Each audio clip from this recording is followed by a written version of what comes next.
Hi there! Teacher Edward here. Let us study the poetic devices.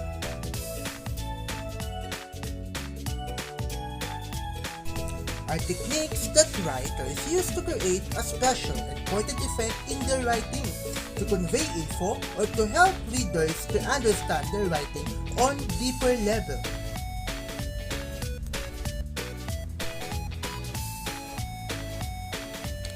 Types of poetic devices. Hi there, children! I am Edward Dogo, the goodest boy in class. Let's explore this lesson!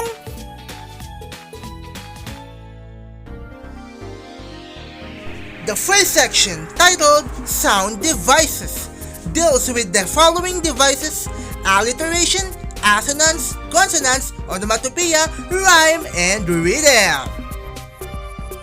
The second section, figurative language, deals with metaphor, personification, and simile. These are not meant as an exhaustive list, but to give an indication to the possibilities of the elements of poetry.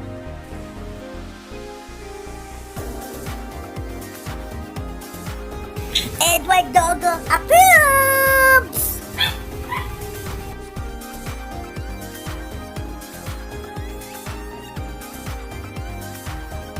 Alliteration, the occurrence of the same letter or sound at the beginning of adjacent or closely connected words. Alliteration. Alliteration? Alliteration? Teacher Edward, can you give example? Alliteration is the repetition of consonant sound in the same line. Example M in I made a model of you, and the sound of H in Daddy, I have had to kill you. An excerpt from Daddy by Sylvia Plath. Rhyme refers to the repetition of sound in a poem. Various types of rhyme are possible. This term rhyme refers to the repetition of the final sound in the line or end rhyme. I have ample of little apple. It is sweet, red, but nimble. It tastes yummy and simple. This is another rhyme example from the famous poem Sir Patrick Spence. Long may a lady stand with a lantern in her hand before she sees my bony ship come sailing homeward to dry land. Onomatopoeia is the process of creating words that phonetically imitates, resemble, or suggest the sound that it describes. Onomatopoeia.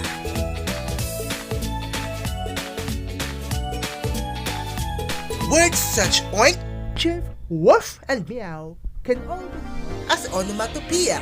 Example, aside from the animal noises, the name of sounds themselves are often onomatopoeic. For example, the bang, the crash, and the thud. My train says choo choo choo.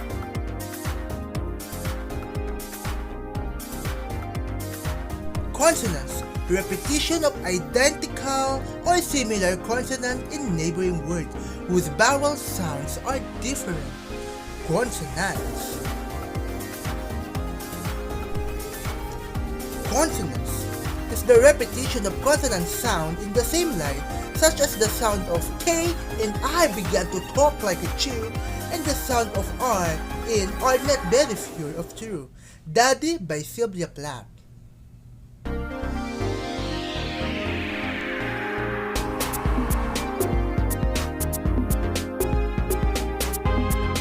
Consonants, consonants, consonants. Yahoo! Interesting!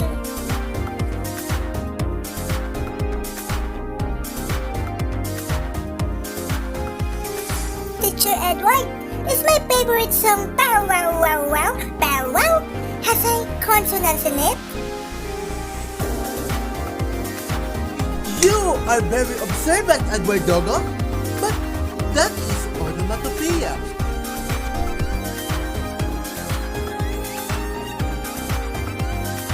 Assonance.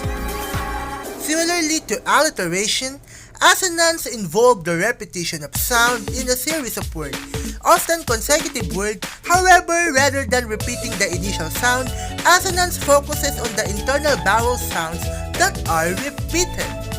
This is some example of assonance. Journey's jargon, how I in hardship endured of, from the sea feather. Rhythm is the pattern of stress and unstressed. The rhythm of a poem can be analyzed through the number of lines in verse, the number of syllables in line, and the arrangement of syllables based on whether they are long or short, accented or unaccented. These are the sample of rhythm from The Road Not Taken by Robert Frost.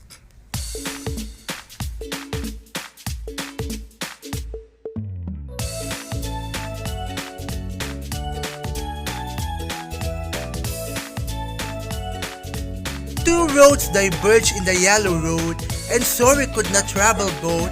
And one traveler long I stood, and I looked down as far as I could to where it bent in the undergrowth.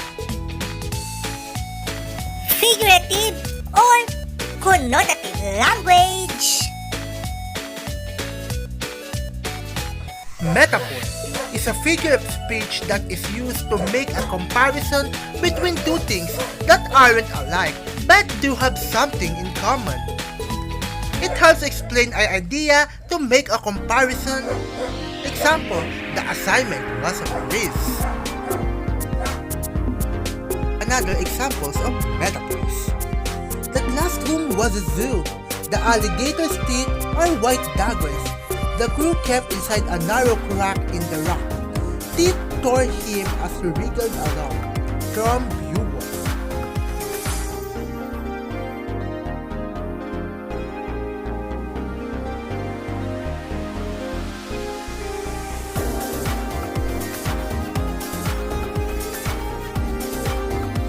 Simile, a figure of speech that compares two different things in an interesting way. The main difference between a simile and a metaphor is that a simile uses a word like or as to draw a comparison. Example of simile. You were as brave as a lion. They fought like cats and dogs. He is way funny as a barrel of monkeys. This house is as clean as a whistle. He is as strong as fox. Teacher Edward, I have an example too. I am as fluffy like this cotton candy. Yay!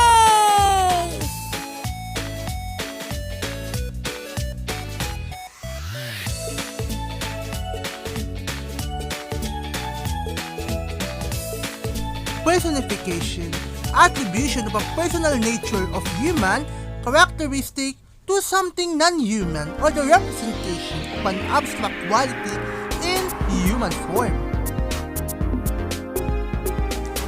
Here are some examples of personification from the epic poem Beowulf.